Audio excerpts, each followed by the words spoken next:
Partez. Seule la famille est autorisée ici. Mon père m'a dit cela au mariage de ma propre sœur après que j'ai passé 18 heures dans un avion pour y être.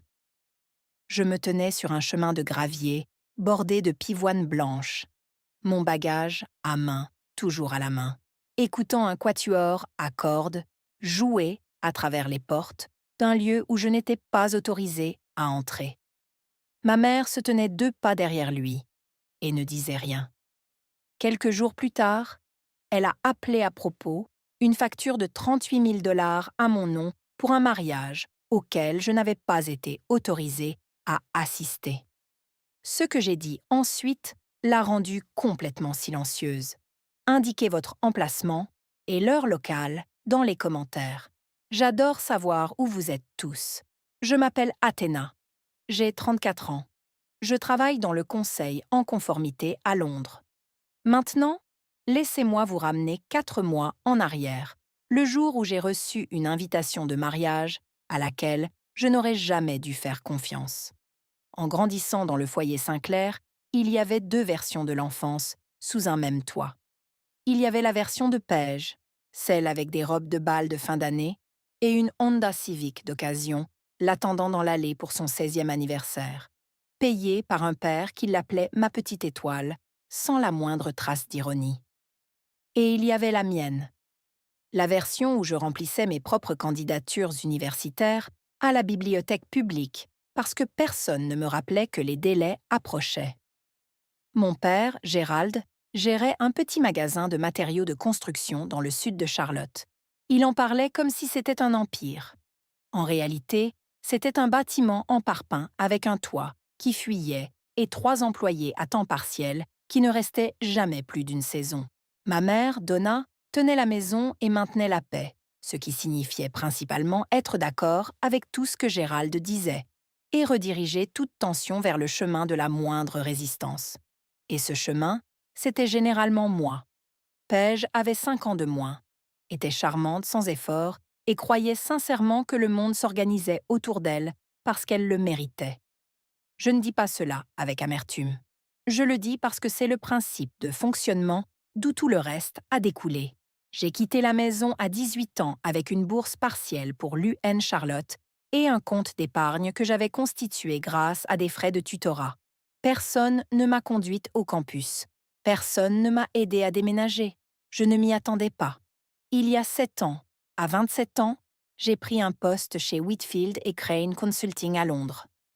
Analyse de conformité, le genre de travail où l'on lit les contrats ligne par ligne à la recherche de ce qui ne convient pas.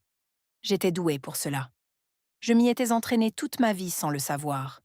J'ai acheté un appartement d'une chambre à Canary Wharf. Petit, propre, le mien. Chaque mètre carré payé avec l'argent que j'avais gagné. Je n'ai pas quitté la maison. La maison m'a quitté en premier. L'invitation est arrivée un mardi fin septembre, glissée dans une lourde enveloppe crème avec une adresse de retour estampée à chaud, papier à en-tête de Crane and Company. J'ai reconnu le poids. Quelqu'un avait dépensé de l'argent réel pour cela. À l'intérieur, une invitation formelle au mariage de Paige Sinclair et Tyler Redmond, qui devait avoir lieu au Whitmore Estate, Charlotte, Caroline du Nord, le 14 décembre, au Whitmore Estate, tenue de soirée facultative. J'ai regardé ce que c'était. Un lieu de style plantation, restauré avec des lustres en cristal, des jardins de buis manucurés et un prix de départ de 25 000 $.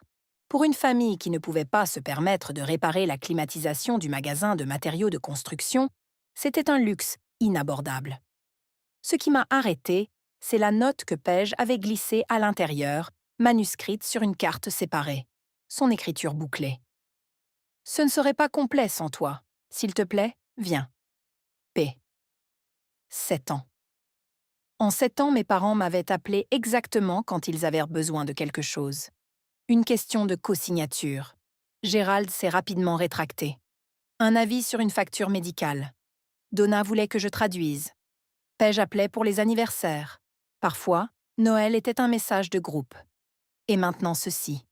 Une invitation et une note personnelle. Une demande qui semblait presque signifier quelque chose. J'ai réservé le vol ce week-end-là. Londres, Heathrow, à Charlotte Douglas en classe économique. 1 400 $ aller-retour. Je me suis dit que je n'y allais pas parce que j'avais pardonné quoi que ce soit. Je me suis dit que je voulais voir s'ils avaient changé. Il y a une différence entre le pardon et la curiosité.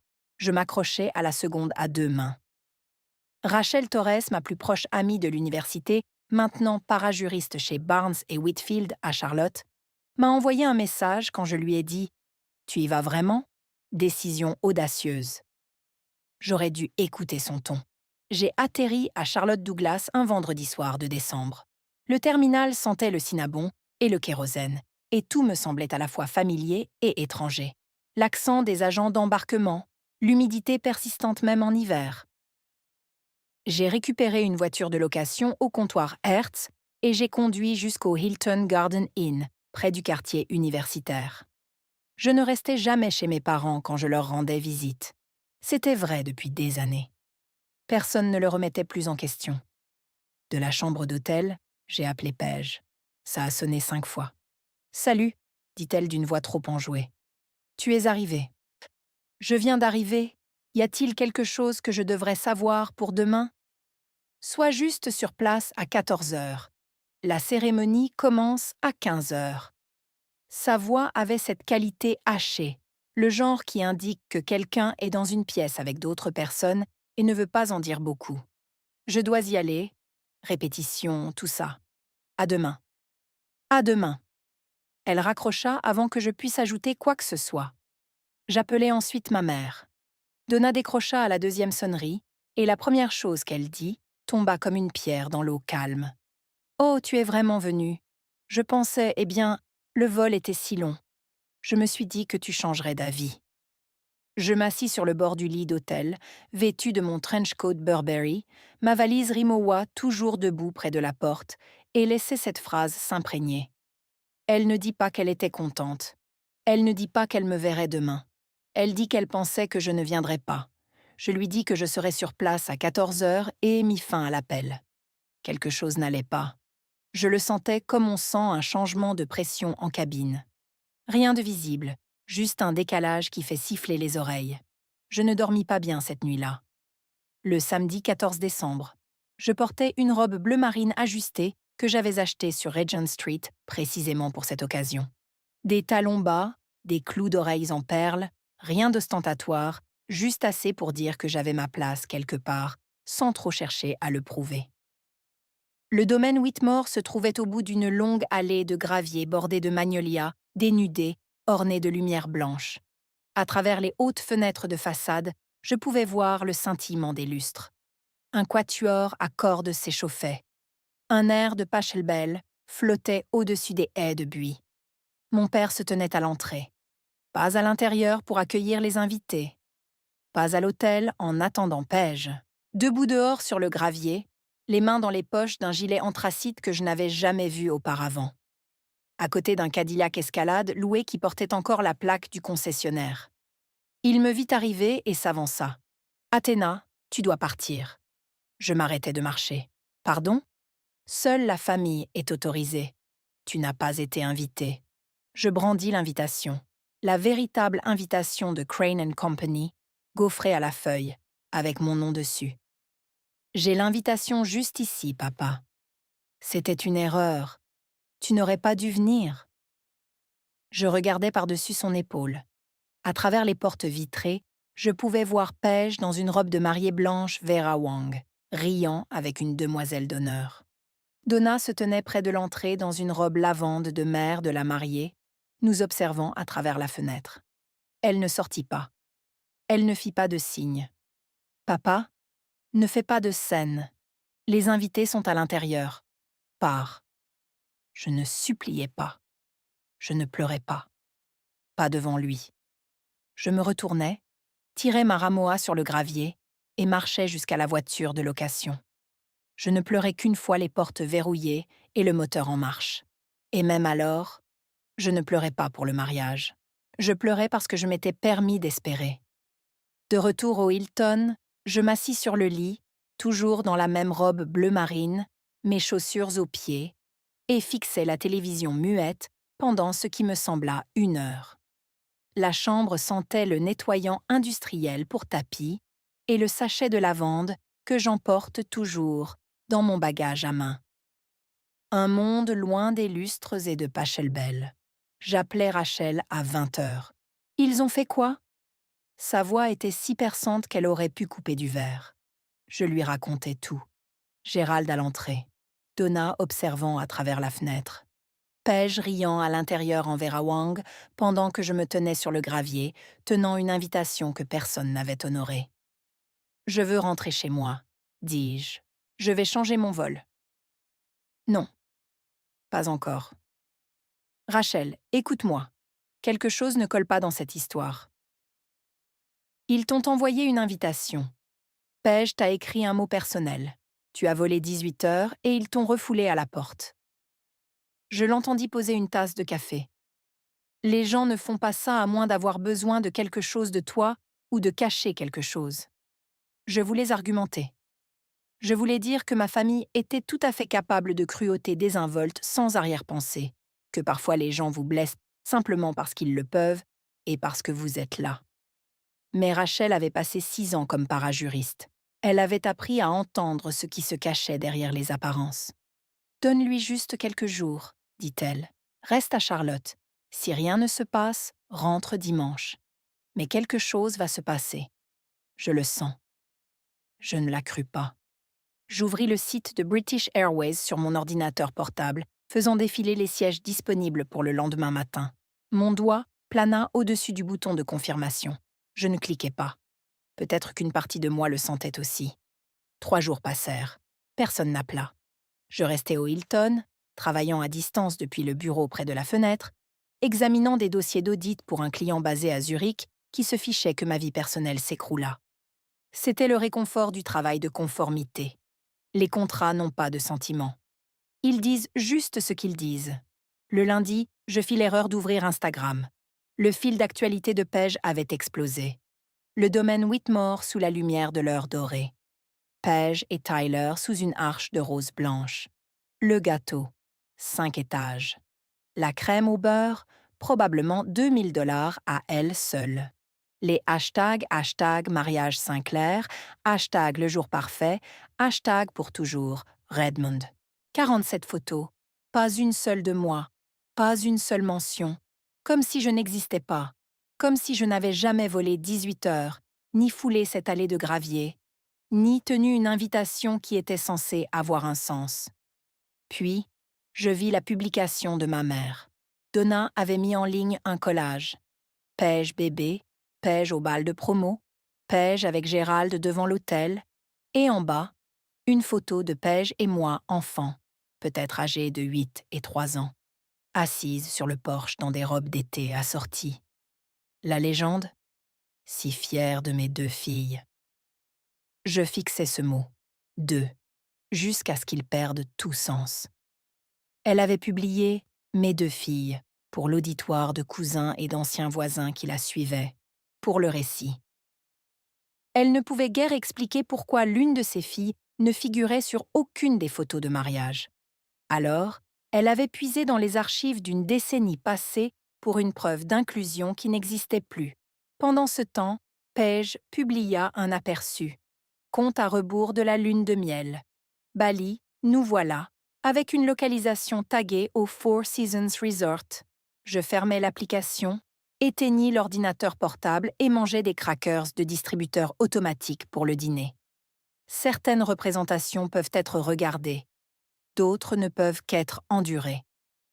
Le mardi matin, mon téléphone sonna à 9h15. Maman. J'ai failli ne pas répondre, mais l'analyste en conformité en moi avait une règle. On n'esquive pas un appel quand on ne sait pas ce que l'autre partie détient. Athéna. La voix de Donna était dépouillée de toute chaleur. Pas de bonjour, pas de comment vas-tu. Nous devons discuter de la facture. Quelle facture? Le lieu, le domaine Whitmore. Le total s'élève à 38 000 $. Une pause, fine comme un fil. Comment vas-tu payer? Je me redressai. Maman, de quoi parles-tu? Je n'ai pas loué de lieu. Tu as signé le contrat. Tu es la garante. Ton nom figure sur l'accord. La pièce vacilla. Je n'avais rien signé. On ne m'avait pas demandé de signer quoi que ce soit. On ne m'avait même pas dit qu'il y avait un contrat. Je n'ai jamais signé un seul document pour ce mariage. Un froissement à l'autre bout du fil. Puis, la voix de Gérald, dure et proche. Il avait pris le téléphone. « Ne fais pas l'idiote, Athéna. Ton nom est sur ce contrat. Tu es la garante. Tu dois à cette famille. » « Je dois à cette famille pour un mariage dont vous m'avez exclu ? Nous en parlerons plus tard. Pour l'instant, tu dois t'occuper de la facture. »« Papa, je n'ai rien signé. »« Alors qui l'a fait ? Un fantôme ?» Je pressai ma paume à plat contre le bureau. Mon cœur battait la chamade, mais ma voix resta égale. « Vous continuez à parler de contrat et de ma signature. Je vous le dis, je n'ai jamais signé d'accord de garant pour le domaine Whitmore, ni pour qui que ce soit. » Il raccrocha. Je restais assise dans cette chambre d'hôtel et laissais les mots tourner en boucle. Contrat. Votre signature. Garante. Je savais exactement ce que ces mots signifiaient. Je lisais des contrats pour gagner ma vie. Je savais ce qu'une fausse signature signifiait aux yeux de la loi. Et je savais quelles questions poser ensuite. Ce fut le moment où je cessai d'être blessée et commençai à prêter attention. J'appelais le domaine Whitmore à 10h30 ce même matin. La réception me transféra au service de coordination d'événements. Une femme nommée Karen Mitchell décrocha. Professionnelle, mesurée, le genre de voix qui gère des centaines de mariées anxieuses, sans broncher. « Mademoiselle Mitchell, mon nom est Athéna Sinclair. J'appelle au sujet du mariage Sinclair-Redmond qui a eu lieu dans votre établissement le 14 décembre. Je crois comprendre qu'il y a un accord de garant associé à l'événement. Oui, nous avons un garant enregistré pour cette réservation. Et Athéna Sinclair, c'est mon nom, mais je n'ai pas signé ce document. » Silence.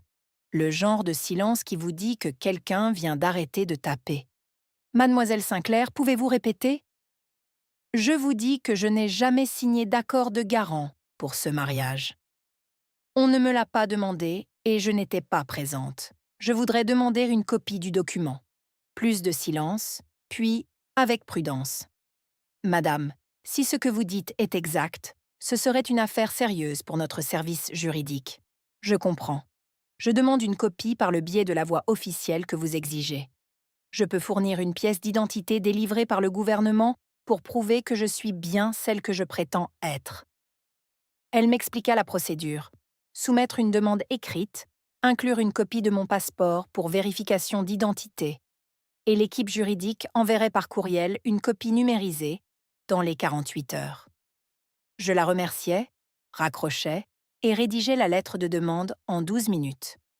J'y joignis un scan de la page de ma photo de passeport et l'envoyais en recommandé. Puis, j'appelai Rachel. « C'est réel, dis-je. Il y a un contrat avec mon nom dessus, et je ne l'ai jamais signé. » Rachel resta silencieuse pendant exactement 3 secondes. « D'accord.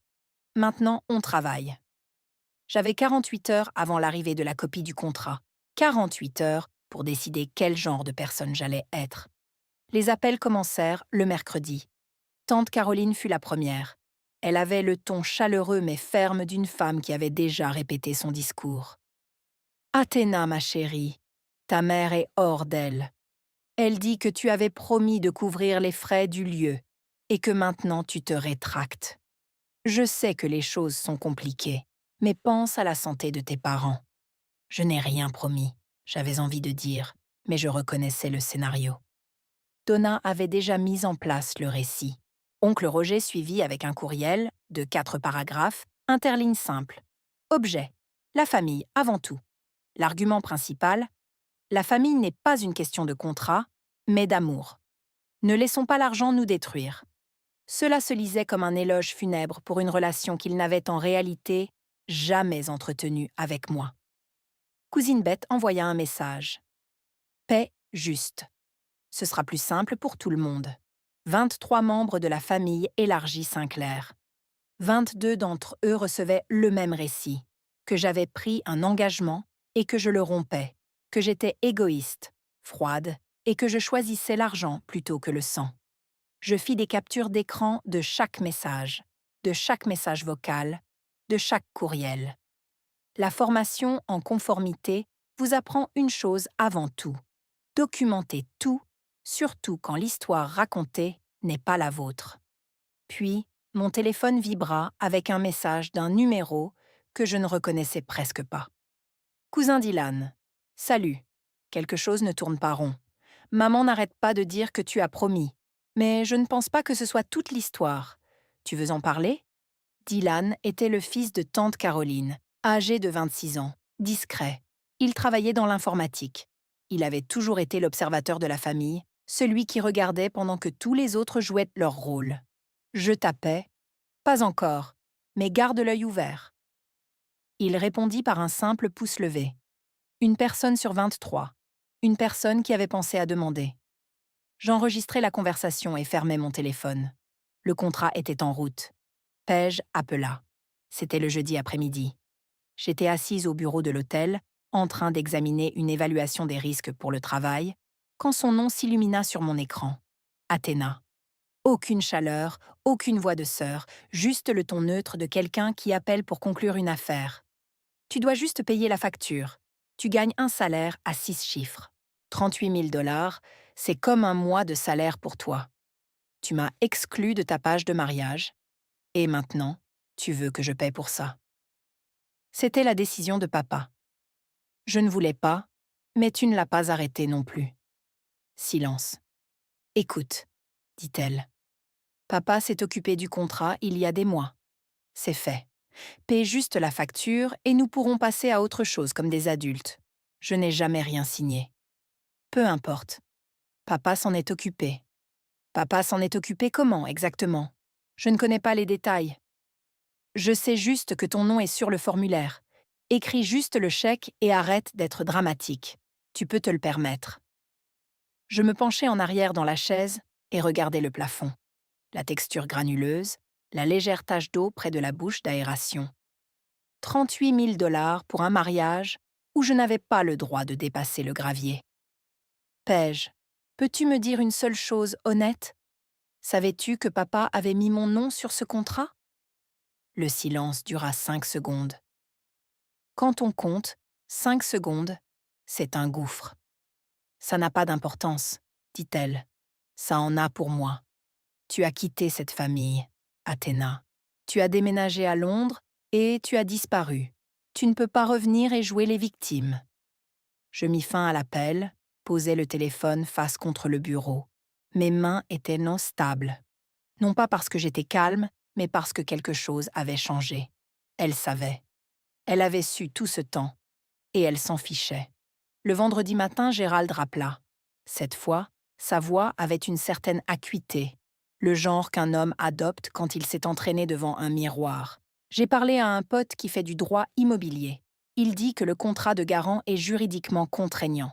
Tu as 30 jours pour payer, sinon, le lieu engagera des poursuites judiciaires contre toi. Un pote, pas un avocat.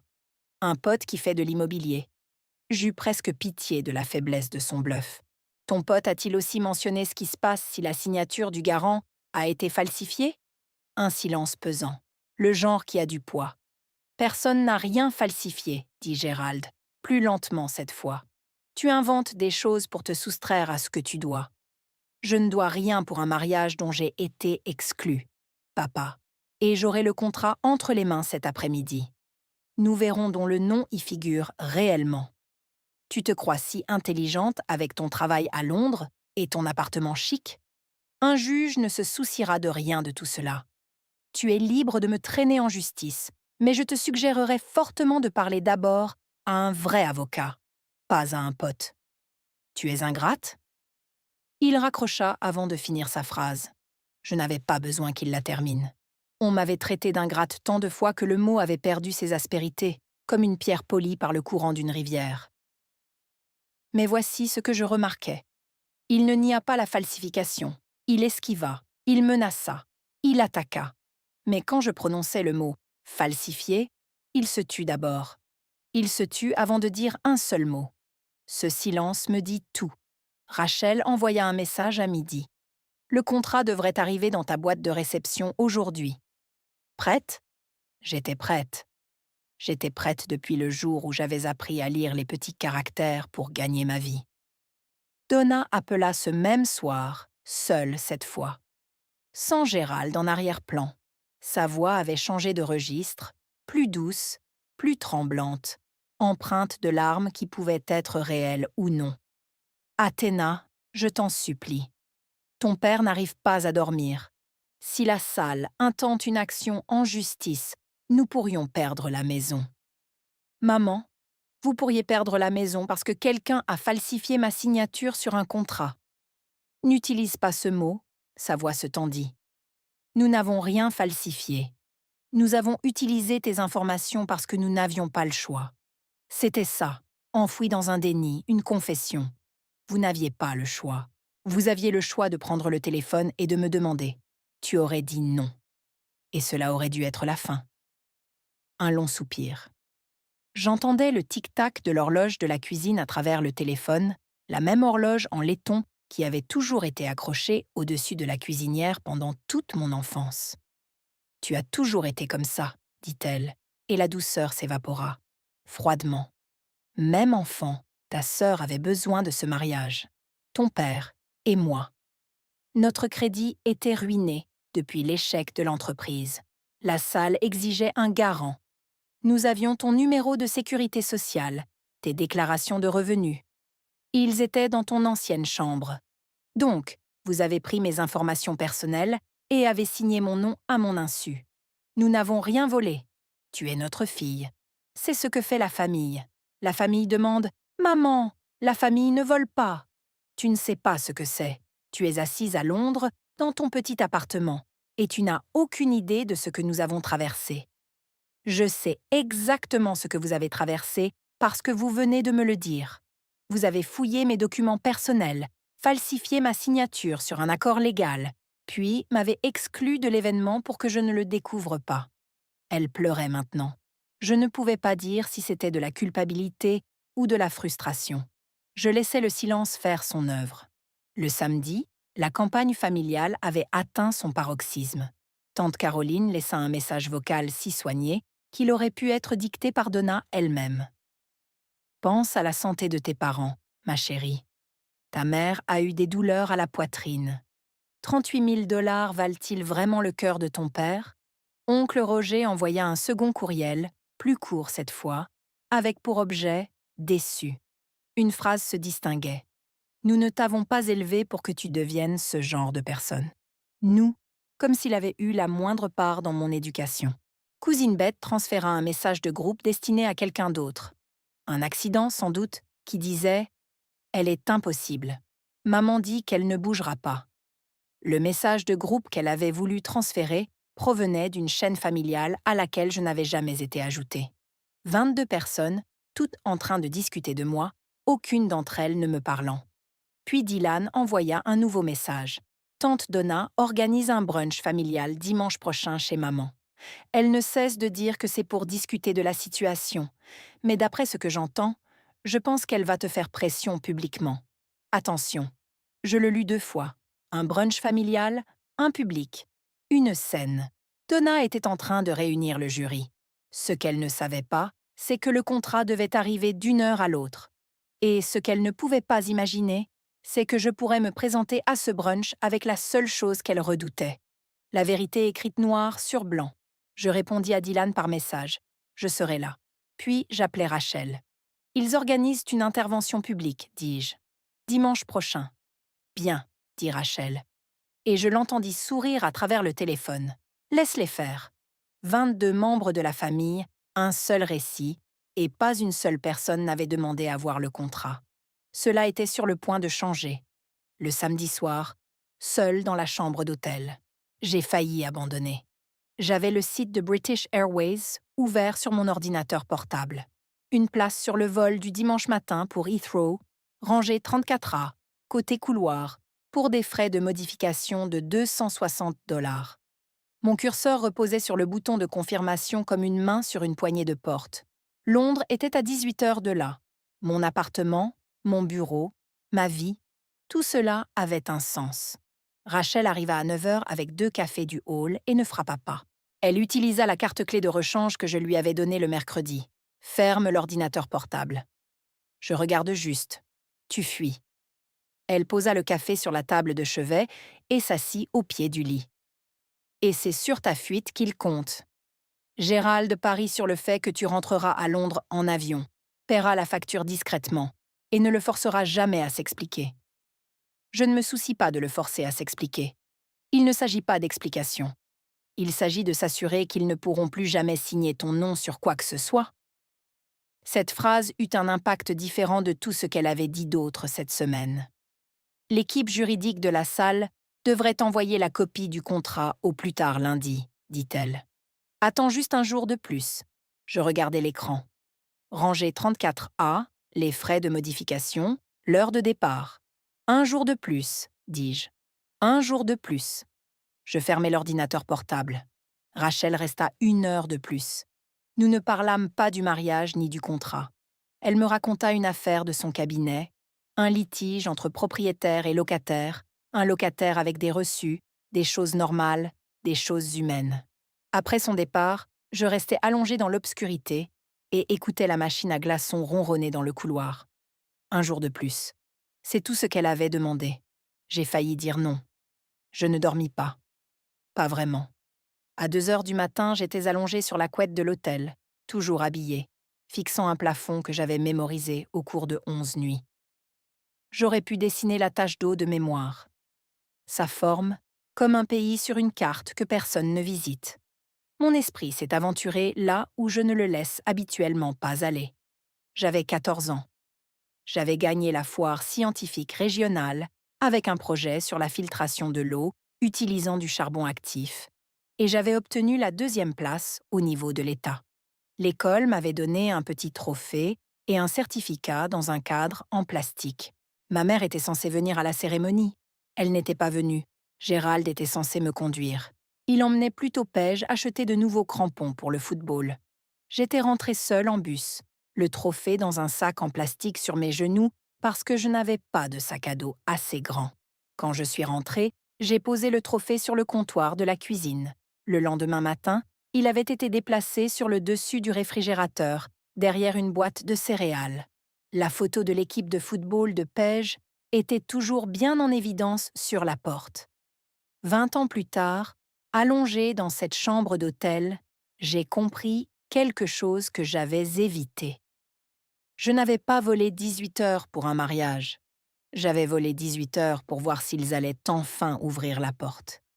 Et ils ne l'avaient pas fait. Le plus cruel n'était pas d'être repoussé. C'était de réaliser que je m'étais quand même présentée en espérant qu'ils ne le feraient pas. À un moment donné, j'ai dû dormir car je me suis réveillée à 7 heures, mes chaussures toujours aux pieds et un mal de tête derrière les yeux. Le café que Rachel avait laissé était froid sur la table de chevet. Mon téléphone affichait une notification. Un courriel du domaine Whitmore. Objet. Demande de documents événement Sinclair. Je me suis redressée, je l'ai ouvert, et tout a changé. Avant que je puisse ouvrir la pièce jointe, mon téléphone a sonné. Gérald, 7h15, un dimanche matin. Athéna. Sa voix avait cette assurance travaillée. Un homme agrippant le volant sur une route qu'il sait verglacée. J'espère que tu as eu le temps de réfléchir clairement. Le lieu a été très patient, mais ils n'attendront pas éternellement. C'est drôle que tu appelles justement maintenant. Il n'y a rien de drôle à cela. J'ai reparlé à mon pote, l'agent immobilier. Il a confirmé qu'un contrat de garant est exécutoire. Tu l'as signé. Fin de l'histoire. Ton pote t'a-t-il aussi dit ce qui se passe si la signature du garant a été falsifiée, papa? Parce que je te l'ai demandé la dernière fois et tu as raccroché au lieu de répondre. La pause fut plus longue cette fois. 4 secondes complètes. Personne n'a rien falsifié. Tu continues à prononcer ce mot comme s'il signifiait quelque chose. Cela signifie un crime en Caroline du Nord. C'est ce que cela signifie. Une autre pause. Je pouvais l'entendre respirer. Superficielle, délibérée. Tu veux jouer à l'avocate? Très bien. Mais ne viens pas pleurer quand un juge verra ce contrat avec ton nom noir sur blanc. Je ne pleurerai pas, papa. Je remettrai mon passeport avec ma vraie signature dessus. Et nous laisserons l'écriture parler. Tu es incroyable. Après tout ça, nous... J'ai le contrat, au fait. Silence. Silence total. Le lieu l'a envoyé par courriel ce matin. Je regarde la pièce jointe en ce moment même. Je pouvais l'entendre déglutir. C'était le son le plus fort de la ligne. Nous verrons quelle version tient la route, dis-je. Il a raccroché sans un mot de plus. Pas d'esbrouf cette fois. Pas de pote, pas d'ingrate, juste un clic, puis la tonalité. J'ai ouvert la pièce jointe, mais je n'ai pas encore regardé le contrat. J'avais besoin de café d'abord. J'avais besoin d'être parfaitement stable. Pendant que la cafetière préparait le café, mon téléphone s'est allumé. Dylan, il avait envoyé une capture d'écran. Une capture du groupe de discussion familiale, celui auquel je n'avais jamais été ajoutée. J'ai zoomé et lu. Donna. Athéna a refusé d'honorer son engagement. Elle a toujours été égoïste. Je ne sais pas où nous avons échoué avec elle. Gérald. Elle gagne plus de 200 000 $ et ne veut pas aider sa propre sœur. Laissez cela vous imprégner. Paige. Je ne voulais pas dire ça, mais elle a toujours été jalouse de moi, même quand nous étions enfants. Tante Caroline. Peut-être devrions-nous tous couper les ponts avec elle. Elle ne valorise clairement pas la famille. Oncle Roger. Dévastateur. Gérald et Donna méritent mieux. 22 personnes, toutes construisant une version de moi qui n'existait pas. Une femme égoïste, froide, jalouse, qui a rompu une promesse et abandonné sa sœur. Une femme qui avait de l'argent et choisissait la cruauté. Aucun d'eux n'avait vu le contrat. Aucun d'eux n'avait demandé à le voir. Ils n'avaient pas besoin de faits. Ils avaient une histoire. Et les histoires sont plus faciles à croire quand elles viennent de votre mère. J'ai fait une capture d'écran de toute la conversation, de chaque message, de chaque horodatage. Puis j'ai ouvert un fichier de notes et les ai organisées chronologiquement, formation à la conformité. Documentez tout, surtout lorsque le récit est écrit sans votre consentement. Dylan a enchaîné. Désolé, je pensais que tu devrais le voir. Merci, ai-je répondu. Je le pense, a-t-il renvoyé. Quoi que tu prévois, je suis de ton côté. J'ai posé le téléphone et j'ai regardé l'écran de l'ordinateur portable où le courriel du domaine Whitmore était toujours ouvert. La pièce jointe, un PDF, 11 pages. Ils étaient occupés à écrire l'histoire de qui j'étais. Ils ne savaient juste pas que je savais lire.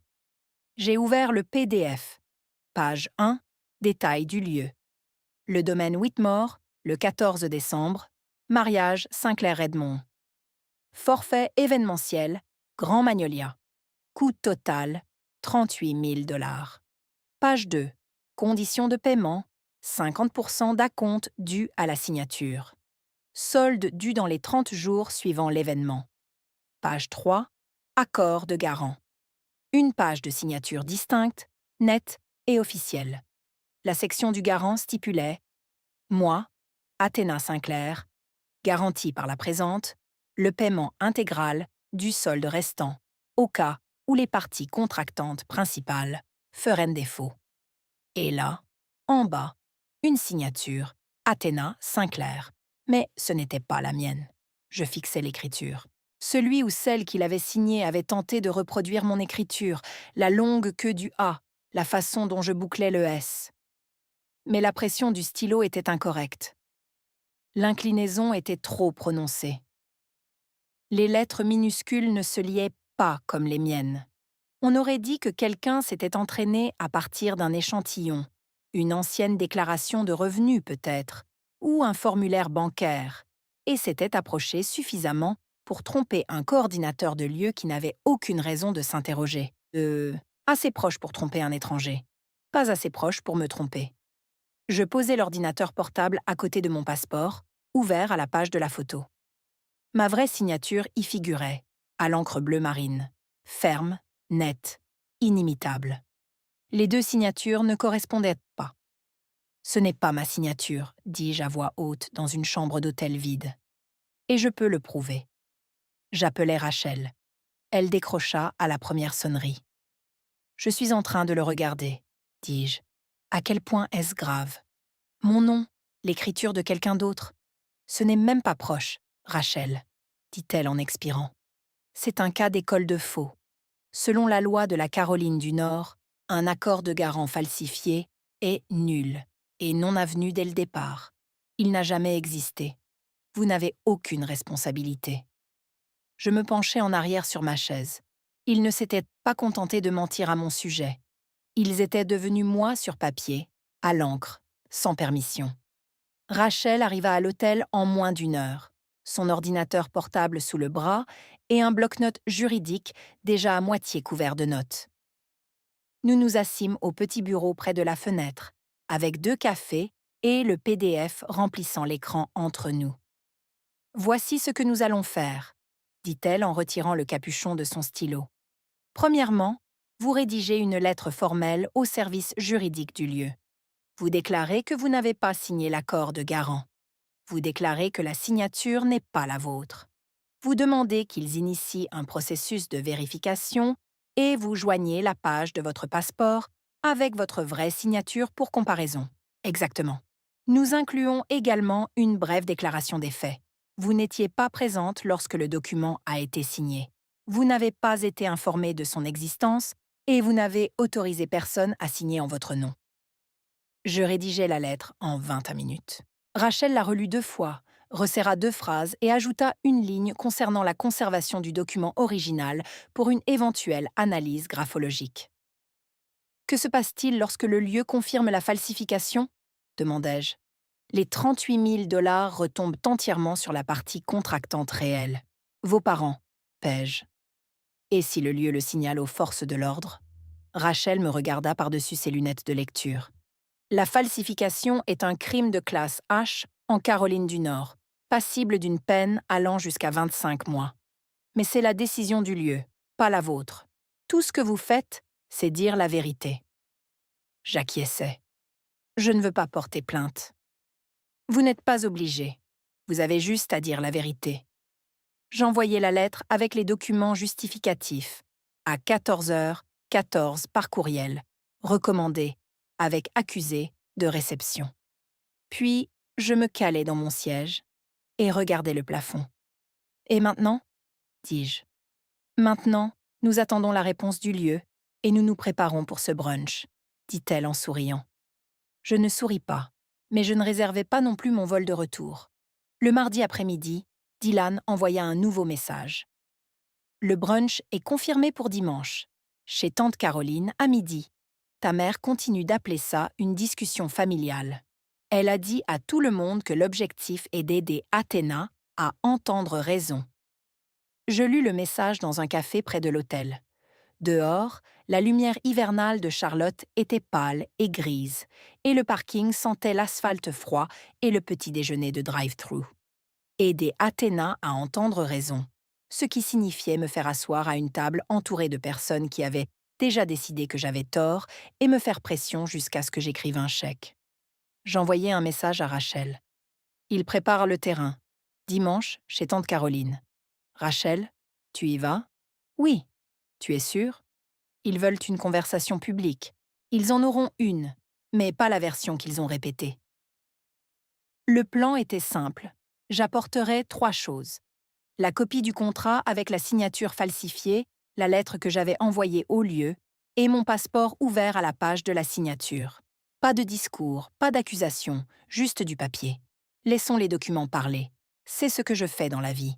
Poser des documents sur une table et laisser la pièce revoir son jugement. Dylan confirma la liste des invités. Gérald et Donna, Paige et Tyler, tante Caroline et oncle Roger, cousine Beth, cousin Dylan, une poignée d'autres, peut-être 15 personnes au total, 15 personnes, une signature falsifiée, et une famille à qui on avait raconté une histoire sur moi qui n'était pas vraie. Donna avait organisé ce brunch pour me coincer. Elle avait arrangé les places, contrôlé le récit, préparé le public. Elle pensait tendre un piège. Elle construisait ma scène. Je commandai un autre café, ouvris mon ordinateur portable et relus le contrat une dernière fois. Chaque clause, chaque ligne, chaque lettre du nom que quelqu'un d'autre avait écrit. Mon nom, personne ne le signe, à part moi. Le jeudi matin, le service juridique du lieu répondit. Le courriel était court et professionnel, comme le sont toujours les choses sérieuses.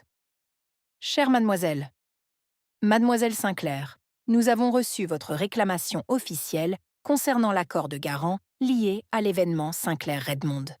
Après un examen préliminaire, nous lançons une procédure de vérification de signature. Au cours de cette enquête, toute activité de recouvrement vous concernant a été suspendue. Nous informerons toutes les parties du résultat une fois l'enquête terminée. Je le lus 3 fois. Puis, je le transférerai à Rachel. Il ne suspendrait pas le recouvrement s'il ne voyait pas de divergence, dit Rachel quand elle appela. C'est sérieux. Il vous croit.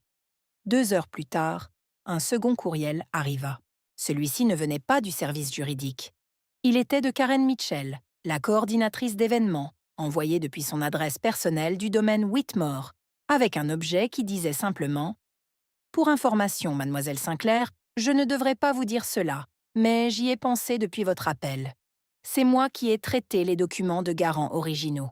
La personne qui a déposé le formulaire signé était un homme âgé. Il a soumis le document à notre réception et l'a signé devant le comptoir. Je m'en souviens parce qu'il semblait pressé. Un homme âgé à la réception signant un formulaire avec le nom de quelqu'un d'autre.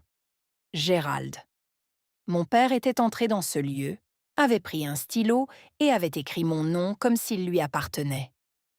Comme si je lui appartenais. Je sauvegardais les 2 courriels, en imprimais des copies sur l'imprimante du centre d'affaires de l'hôtel et les ajoutais au dossier. Copie du contrat, lettre d'enquête du lieu, déclaration de Karen, page de signature du passeport, 4 documents, clairs, organisés, sans ambiguïté. Je glissais le dossier dans mon bagage à main et le fermais. Le dimanche était dans 3 jours. Le brunch était organisé. Le public était réuni. Il ne restait plus qu'à me présenter. Le dimanche matin, je repassai une blouse en coton blanc et l'assortis à un blazer marine, un pantalon foncé, des talons bas, professionnels, maîtrisés. La tenue de quelqu'un qui venait présenter des faits, pas des émotions. Le dossier en papier craft était posé sur le bureau. Copie du contrat, lettre du lieu, page du passeport. Je l'ai parcouru une dernière fois. Tout était en ordre. Tout était lisible. Rachel appela à 10 heures. « Comment allez-vous ?»« Stable. »« Bien. Appelez-moi dès que ce sera fini. » Je me rendis chez tante Caroline dans la voiture de location. Une coloniale en briques dans le quartier de Dworth, avec un large Porsche et un monospace dans l'allée. 3 autres voitures étaient déjà garées le long du trottoir. Le pick-up de Gérald. L'Escalade devait être une location pour le mariage. La Buick d'oncle Roger et une Honda argentée que je supposais être celle de Paige et Tyler. Je restai dans la voiture pendant 1 minute entière. Moteur coupé, main sur le volant, 15 personnes à l'intérieur. La plupart d'entre elles avaient déjà forgé leur opinion sur moi. La plupart d'entre elles avaient été nourries d'une version des événements qui me dépeignait comme la méchante. La sœur riche qui avait fait une promesse et l'avait rompue. Qui avait choisi l'argent plutôt que la famille. Je tendis la main vers le dossier sur le siège passager. J'en sentis le poids. 4 documents, 11 pages. Une vérité. Puis je sortis, verrouillai la voiture et montai les marches du Porsche. La porte était déverrouillée. À l'intérieur, l'odeur de quiche et de café frais. Des voix venaient de la salle à manger. Basses, sérieuses, le son d'une famille se préparant à la confrontation. J'entrai dans la pièce. 15 visages se tournèrent. Gérald me vit le premier, sa mâchoire se serra. Donna offrit un sourire qui n'atteignit pas ses yeux. Paige regarda le sol. Il n'y avait pas de chaise vide à table pour moi. Cousin Dylan se leva et en tira une de la cuisine. Gérald se tenait en bout de table, une fourchette en argent posée sur le bord de son assiette, une quiche intacte devant lui, la posture d'un homme qui croit posséder chaque pièce où il entre. « Je tiens à remercier tout le monde d'être venu, » dit-il, comme s'il s'agissait d'une réunion de conseil d'administration et non d'une embuscade. « Nous sommes ici à cause d'une situation difficile. Athéna s'est engagée à aider pour le mariage de Paige. Elle a signé un contrat avec le lieu, et maintenant, elle refuse de l'honorer. Tante Caroline hocha la tête. Oncle Roger croisa les bras. La pièce avait déjà choisi son camp avant même que je ne m'asseye. Donna prit la parole ensuite, tamponnant ses yeux avec une serviette en tissu. Nous ne voulions pas que cela devienne public. Nous avons toujours géré les choses en privé. Mais Athéna ne nous a laissé aucun choix. La performance était rodée. Gérald jouait le patriarche lésé. Donna jouait la mère au cœur brisé. Ils avaient répété cela, ou du moins, ils avaient vécu dans le mensonge assez longtemps pour qu'il leur semble vrai. Puis Paige, assise à côté de Tyler à l'autre bout de la table, les yeux rouges, la voix faible. Je voulais juste ma sœur à mon mariage. Je lui ai écrit une note personnelle. Je l'ai invitée, et maintenant elle a tout transformé en une dispute d'argent. Tyler était assis à côté d'elle, silencieux, le front plissé. Il n'avait pas dit un mot. Gérald me regardait du bout de la table, avec le regard assuré d'un homme certain que la pièce lui appartenait. « Athéna, nous te donnons une chance de faire ce qu'il faut devant ta famille. » J'étais assise à l'autre bout de la table, mon dossier sur les genoux. Je n'avais pas prononcé un mot. Je les laissais terminer chaque phrase, chaque réplique répétée, chaque larme. Je les laissais tisser leurs propres cordes. Ils en auraient besoin. Le chœur commença à l'unisson. Oncle Roger commença. « Athéna, nous t'avons toujours considérée comme la personne responsable, celle qui réussit. Fais simplement ce qu'il faut. Tante Caroline, tes parents pourraient perdre leur maison à cause de ça. Est-ce vraiment ce que tu veux ? Cousine Bette, levant à peine les yeux de son téléphone. Tu gagnes bien ta vie. Honnêtement, c'est un peu embarrassant que nous ayons même cette conversation. » Chaque voix retombait comme une pierre jetée sur un tas. Ils ne posaient pas de questions. Ils rendèrent des verdicts. Pendant tout ce temps, j'observais Tyler. Il était penché en arrière sur sa chaise, regardant de Gérald à Donna, puis à Paige avec une expression que je reconnaissais. L'expression de quelqu'un qui entend une histoire pour la première fois et réalise qu'elle ne correspond pas à celle qu'on lui avait racontée. Il se pencha vers Paige et murmura juste assez fort pour que je l'entende. Quel contrat ? Paige posa une main sur son bras. Chut, je t'expliquerai plus tard. Tyler ne détourna pas le regard d'elle. Sa mâchoire se contracta. Gérald, enhardi par la complaisance de l'assemblée, se tourna vers moi avec une expression proche du triomphe. Tu vois, même ta famille en est d'accord. Tu t'es engagée. Nous avons le contrat. Tu l'as signé. Tante Caroline. Dis juste oui, Athéna. Dis juste que tu vas couvrir les frais et nous pourrons tous aller de l'avant. 15 visages, 14 d'entre eux attendant que je craque. Un seul, Dylan, au coin de la table, me regardait avec une attention silencieuse, comme s'il pouvait voir le dossier sur mes genoux. Gérald écarta les mains. Elle ne peut même pas se défendre. Elle sait qu'elle l'a signé. Je le regardais soutenant son regard pendant 3 longues secondes. Puis je me levai. La chaise racla le parquet. La pièce devint silencieuse. J'ai écouté, dis-je. Maintenant, c'est mon tour. J'ouvris le dossier en carton et plaçai le premier document au centre de la table. L'accord de garant imprimé sur le papier à en-tête du domaine de Whitmore. C'est le contrat dont tout le monde parle. L'accord de garant pour le mariage de Paige au domaine de Whitmore. Mon nom y figure. Je montrai la ligne de signature, mais ce n'est pas ma signature. Puis, je plaçai mon passeport à côté, ouvert à la page de la photo. Ma véritable signature. Ferme, inclinée, légèrement à gauche. Le S bouclé et le A, à longue queue, que j'écrivais de la même manière, depuis mes 17 ans. C'est ma vraie signature. Regardez-les côte à côte. Tante Caroline attrapa le contrat la première. Elle le tint à côté du passeport, plissant les yeux. Oncle Roger se pencha. Cousine Bette posa son téléphone pour la première fois de la matinée. Les signatures n'étaient pas proches. Pas quand on regardait. Pas quand on prenait la peine de regarder. Le domaine de Whitmore a confirmé qu'il enquêtait sur la contrefaçon, dis-je. Je plaçai la lettre du lieu sur la table. La suspension du recouvrement, l'enquête formelle. Pendant l'enquête, Toutes les activités de recouvrement à mon encontre ont été suspendues. Le visage de Gérald était devenu de la couleur du ciment mouillé. C'est ridicule, dit-il. Tu l'as signé par téléphone ou électroniquement? Papa? Je gardais ma voix neutre. Le coordinateur d'événements du lieu a confirmé qu'un homme âgé avait soumis ce formulaire en personne et l'avait signé à la réception. La pièce assimila cette phrase en temps réel. Je la vis atterrir sur le visage de tante Caroline, sur celui d'oncle Roger, sur celui de Tyler. La bouche de Gérald s'ouvrit. Rien n'en sortit. Pour la première fois de ma vie, je vis mon père n'avoir rien à dire. Tante Caroline parla la première. Elle posa le contrat sur la table comme s'il lui avait brûlé les doigts. « Gérald, est-ce vrai? Tu as signé son nom. Nous… » C'était pour Paige. Sa voix se brisa sur le deuxième mot. Nous n'avions pas d'autre option. Notre crédit était détruit après la faillite du magasin. Le lieu exigeait un garant. Nous n'avions pas… Tu as commis un faux. Oncle Roger se leva de sa chaise, le visage rougi jusqu'au col. Sur le nom de ta propre fille. Gérald, comprends-tu que c'est un crime? Donna attrapa le bras de Gérald. Nous étions désespérés. Tu ne sais pas ce que ça a été.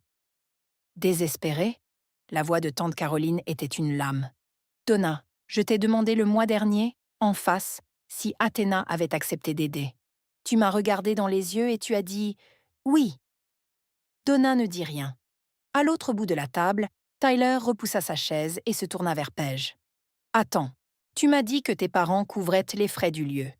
Tu m'as dit qu'Athéna aidait juste avec les fleurs. » Paige tendit la main vers la sienne. « Tyler, assieds-toi. » « Tu savais ?» Sa voix n'était pas forte. C'était pire que forte. C'était la voix de quelqu'un qui recalibrait tout ce qu'il pensait savoir sur la personne assise à côté de lui. « Tu savais que ton père avait falsifié le nom de ta sœur sur un contrat, et tu n'as rien dit. C'était compliqué. C'est un crime, Paige. Ce n'est pas compliqué. C'est un crime. » La pièce s'était divisée. Gérald et Donna d'un côté, coincés, démasqués. Paige à leur côté, essayant de tenir la main de Tyler tandis qu'il se retirait. Et moi, debout au bout de la table avec un dossier ouvert, ne disant plus rien. Je n'en avais pas besoin. Les documents faisaient exactement ce que les documents font. La pièce se fracturait.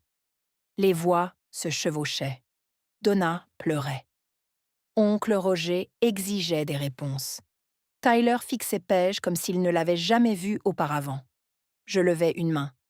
Je n'ai pas fini. Le silence fut immédiat. Je ne porte pas plainte.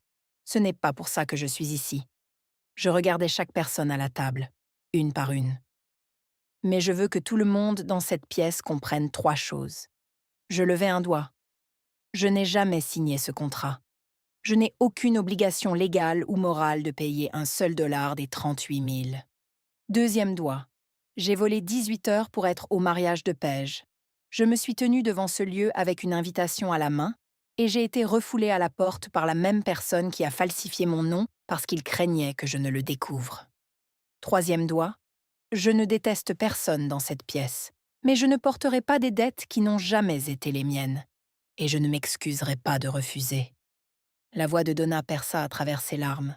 « Athéna, s'il te plaît, maman. » Je baissai ma main. J'en ai fini d'être la personne que vous appelez seulement quand vous avez besoin de faire signer, payer ou blâmer quelque chose. Gérald n'avait toujours pas parlé. Il fixait le contrat sur la table comme si c'était un miroir. Je ramassai les documents lentement, délibérément, et les remis dans le dossier. La gentillesse n'est pas un contrat, dis-je. Et être de la famille n'est pas un chèque en blanc. Je glissai le dossier sous mon bras, passai devant la table, devant la cuisine, et le café, et le silence. Cousin Dylan croisa mon regard alors que je passais. Il fit un petit signe de tête. Je sortis par la porte d'entrée, descendis les marches du porche et pénétrai dans la lumière pâle de décembre. Personne ne me suivit, mais cette fois, le silence ne ressemblait pas à un rejet. Il ressemblait à du respect. J'étais à mi-chemin de la voiture de location quand je les entendis à travers la fenêtre ouverte de la salle à manger. La voix de Tyler, tendue, contrôlée, mais audible. Tu m'as menti à propos de l'argent. Tu m'as menti à propos de ta sœur. Sur quoi d'autre as-tu menti, Paige? Tyler, je n'ai pas menti. C'est juste que nous avons géré ça différemment. Que ton père a commis un crime et que tu savais que ce n'était pas comme ça. Alors dis-moi ce que c'était. Parce que de mon point de vue, j'ai épousé une famille qui falsifie des documents et expulse des gens des mariages pour couvrir ça. Je ne m'attardais pas. Je montais dans la voiture, posais le dossier sur le siège passager et démarrais le moteur. Dans le rétroviseur, je vis cousin Dylan sortir par la porte d'entrée et descendre les marches du Porsche. Il s'approcha de la fenêtre côté conducteur. « Il fallait du cran pour ça, dit-il doucement. C'est toi qui m'as envoyé les captures d'écran. Tu as fait beaucoup. » Il enfonça ses mains dans les poches de sa veste. Oncle Gérald n'a pas levé les yeux de la table. Tante Donna est enfermée dans la salle de bain. Paige essaie d'empêcher Tyler de partir. S'en va-t-il? Je ne sais pas, mais il a dit qu'il avait besoin d'espace. J'ai entendu Paige dire quelque chose à propos de l'annulation de la lune de miel. Je laissais cette information s'ancrer. Four Seasons Bali. Le voyage qu'ils avaient annoncé sur Instagram il y a 3 semaines. Fini. Athéna. Pour ce que ça vaut, la plupart des gens dans la pièce sont de ton côté maintenant. Tante Caroline a dit à oncle Gérald qu'il devrait avoir honte. Et c'est bien, tante Caroline. Merci, Dylan. Il recula. Conduis prudemment. Je m'éloignais de la maison coloniale en briques de tante Caroline et ne regardais plus dans le rétroviseur. L'autoroute était vide et le ciel était vaste et gris, et je conduisis avec la radio éteinte parce que certains silences sont mérités. Le lundi matin, j'étais dans le hall de l'hôtel, en train de faire mon départ à la réception, quand le courriel arriva du département juridique de Whitmore Estate. Objet: détermination de l'accord de garant. Chère mademoiselle Sinclair, suite à notre enquête, incluant la comparaison d'écriture et les déclarations de témoins du personnel du lieu, nous avons déterminé que la signature du garant sur l'accord de garantie d'événement daté du 12 août ne correspond pas à la signature vérifiée d'Athéna Sinclair. En conséquence, l'accord de garant est, par la présente, annulé dans son intégralité. Toute responsabilité financière pour le solde impayé de 38 000 $ revient aux parties contractantes principales, Gérald Sinclair et Donna Sinclair. Une facture révisée sera envoyée aux parties principales sous pli séparé. Je le lus debout au comptoir, la poignée de ma valise dans une main, mon téléphone dans l'autre, annulé dans son intégralité. Le réceptionniste me demanda si j'avais besoin d'autre chose. Je répondis non. Je marchai jusqu'à la voiture et m'assis sur le siège conducteur et relus le courriel une fois de plus. Puis, j'appelai Rachel. « C'est fait, dis-je. Raconte. » Annulez tout. La responsabilité est revenue à Gérald et Donna. Elle expira. Tu ne dois rien. Je ne dois rien. Un deuxième courriel était arrivé pendant que j'étais au téléphone. La facture révisée du lieu, envoyée à Gérald et Donna. J'étais en copie conforme. Veuillez régler la somme de 38 000 $ dans un délai de 60 jours. Tout manquement entraînera des poursuites judiciaires. 60 jours. 38 000 $ pour un mariage qu'ils avaient organisé pour prouver qu'ils étaient ce qu'ils n'étaient pas, signé avec un nom qu'ils n'avaient pas le droit d'utiliser. Je posai le téléphone dans le porte-gobelet et me rendis à l'aéroport. Le vol de retour dura 18 heures. J'en dormis 14. Le sommeil le plus profond que j'ai eu depuis des semaines. Paige appela 3 jours plus tard. J'étais de retour à Londres, debout dans ma cuisine à Canary Wharf, regardant la Tamise prendre des reflets argentés dans la lumière de fin d'après-midi. Sa voix était différente, plus faible. La fanfaronnade avait disparu.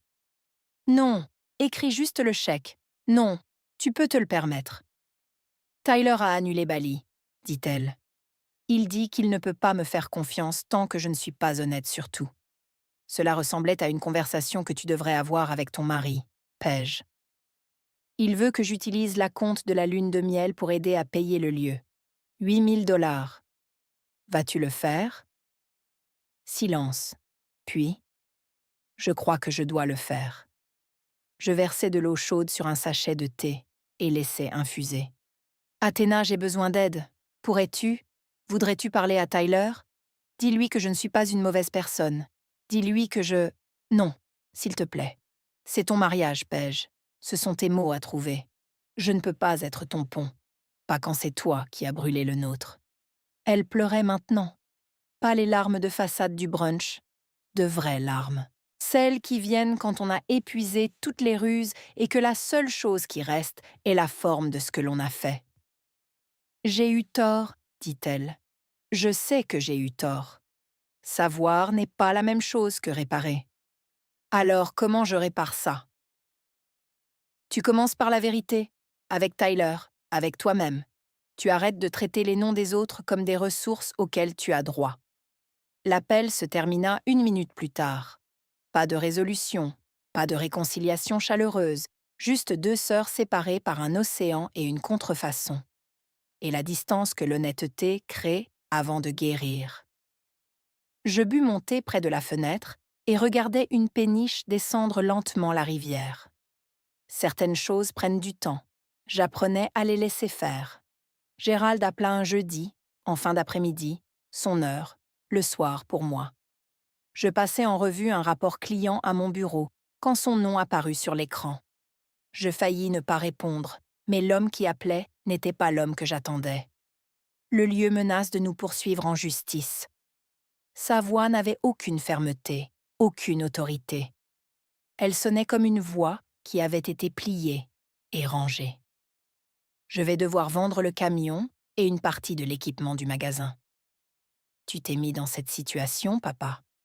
Je sais. 2 mots. Pas de dérobade. Pas de tentative de se décharger sur quelqu'un d'autre pour des conseils juridiques. Pas d'ingratitude. Juste, je sais. Je n'ai pas réfléchi. Sa voix s'éteignit. Il reprit. Je pensais que tu paierais, c'est tout. Je pensais que c'est ce que tu fais. Je pensais que parce que tu avais l'argent, tu pensais que je couvrirais ça sans jamais poser de questions. Oui, parce que c'est ce que j'ai toujours fait. Gérer les choses discrètement, rentrer à Londres, sans faire de scandale. Oui. Je regardais par la fenêtre les lumières le long du quai.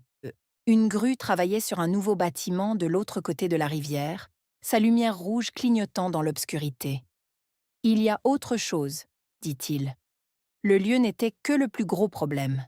J'ai aussi signé ton nom sur le contrat de location pour les tables et les chaises.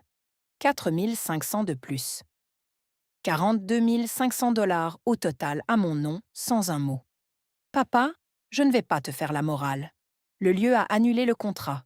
Je me retire. Quoi qu'il arrive ensuite, les paiements, le camion, les conséquences juridiques, tout cela t'appartient. Je suis désolée, Athéna. Je t'entends. Je le pense vraiment. Je sais que tu le penses. Mais désolé n'efface pas une signature falsifiée. Et ça n'efface pas qu'on me dise que je ne fais pas partie de la famille au mariage de ma propre sœur. Il fut silencieux longtemps. Je sais, dit-il de nouveau et raccrocha. J'étais déjà de retour à Londres depuis 1 semaine à ce moment-là. Mais l'histoire continuait de se déposer comme un sédiment dans un verre, lentement, couche par couche, jusqu'à ce qu'on puisse voir le fond. Le matin après l'appel de Gérald, je partis me promener le long de la Tamise avant le travail. La rivière était de la couleur de l'étain et l'air était assez froid pour piquer. Je croisais les mêmes joggeurs, le même homme promenant son terrier près de West Ferry Circus. Mon téléphone vibra. Tante Caroline. Athéna, je te dois des excuses. De vrai. J'aurais dû te demander ta version avant de croire qui que ce soit. Je suis désolée. Puis, oncle Roger, un SMS cette fois, pas un courriel.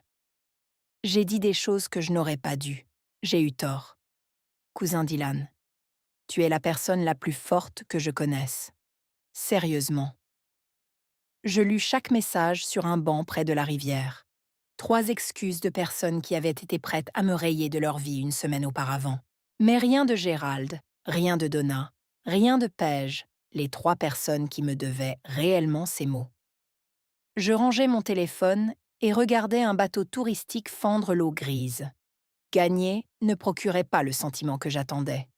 J'avais imaginé quelque chose de net, un sentiment de clôture, une porte qui se ferme d'un clic. Au lieu de cela, c'était comme nettoyer une plaie. Nécessaire, inévitable, mais ça pique toujours. Rachel appela ce soir-là. Comment vas-tu? Honnêtement, vraiment. Soulagée, triste, fatiguée. Les trois à la fois. Les trois à la fois. Ça me semble juste. Elle me parla d'une nouvelle affaire à son cabinet. Un litige avec un entrepreneur. Rien de dramatique. Des choses normales, des choses humaines. Le même genre d'ancrage qu'elle m'avait offert cette nuit-là dans la chambre d'hôtel, quand j'avais failli réserver mon vol de retour. Certaines personnes vous soutiennent en étant extraordinaires. Rachel me soutenait en étant constante. 3 mois plus tard, la vie avait changé pour tout le monde. Gérald vendit le Cadillac Escalade. Il s'avéra qu'il s'agissait d'un contrat de location de 36 mois qu'il avait souscrit spécifiquement pour le mariage, une autre mise en scène, et il liquida ce qui restait de l'inventaire des matériaux de construction. Entre le camion, l'équipement et un petit prêt de l'oncle Roger, il réussit à payer 22 000 $ de la dette de la salle. Le solde restant, environ 21 000 $, y compris la location des tables, était en cours de négociation pour un plan de paiement mensuel de 500 $ par mois. Le calendrier de retraite de Gérald et Donna fut repoussé d'au moins 4 ans. Donna trouva un emploi. Pour la première fois en 30 ans, elle travaillait à temps partiel comme caissière dans une épicerie sur Sardis Road. J'appris cela par Dylan, pas par elle. Paige et Tyler étaient toujours ensemble, mais la lune de miel était terminée. Paige avait versé les 8 000 $ de la compte pour Bali pour la dette de la salle. Il suivait une thérapie de couple, la condition de Tyler pour rester. Il dit à Paige que la transparence financière n'était plus une option. Chaque compte, chaque relevé, chaque dollar devait être justifié. La salle choisit de ne pas engager de poursuite pénale. Dans la plupart des affaires civiles de ce genre, ils ne le font pas. Un plan de paiement est moins coûteux qu'une poursuite. Gérald n'aurait pas de casier judiciaire pour crime. Il aurait une dette, une réputation ternie et la certitude d'avoir été exposé devant toutes les personnes dont il avait passé sa vie à chercher le respect par des mises en scène. Puis, en mars, une lettre arriva à mon appartement. Pas d'adresse d'expéditeur sur l'enveloppe, mais je reconnus l'écriture, la graphie soignée et penchée de Donna. Elle était courte, une seule page.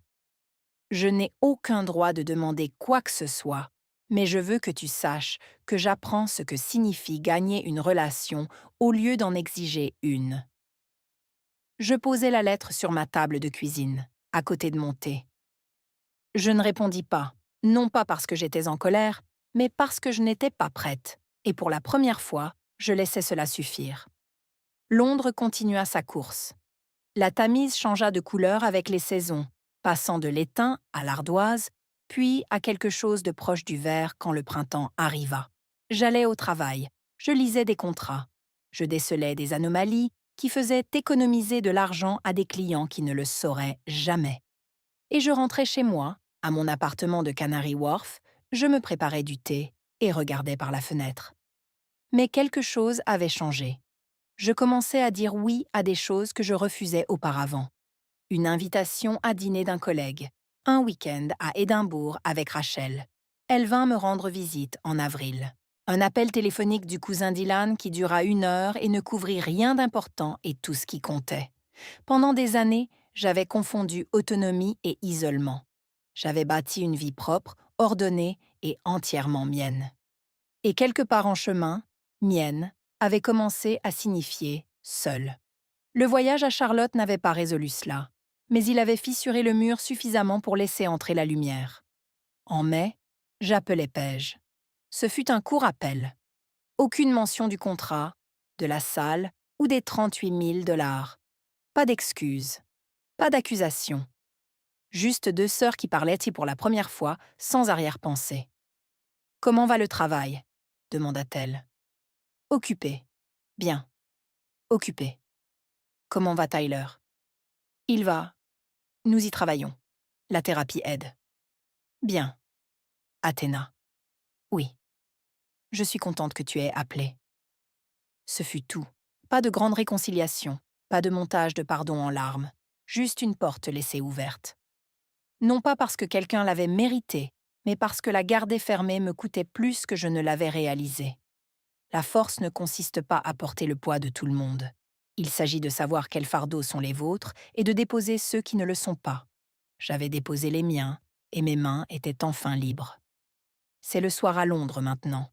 Le ciel au-dessus de Canary Wharf a cette teinte particulière de bleu qu'il prend à la fin du printemps. Profond sur les bords, or pâle là où les lumières de la ville rencontrent la rivière. Je suis assise à la fenêtre de mon appartement avec une tasse de thé Earl Grey tiède, ce que je préfère, si je suis honnête. Je pense parfois à ce jour-là, au chemin de gravier, aux pivoines blanches, au quatuor à cordes jouant à travers les portes d'une salle où je n'étais pas autorisée à entrer. Pars! Seule la famille est autorisée. Mon père me l'avait dit devant une porte qu'il avait déjà fermée. Et d'une certaine manière, il avait raison. Seule la famille était autorisée.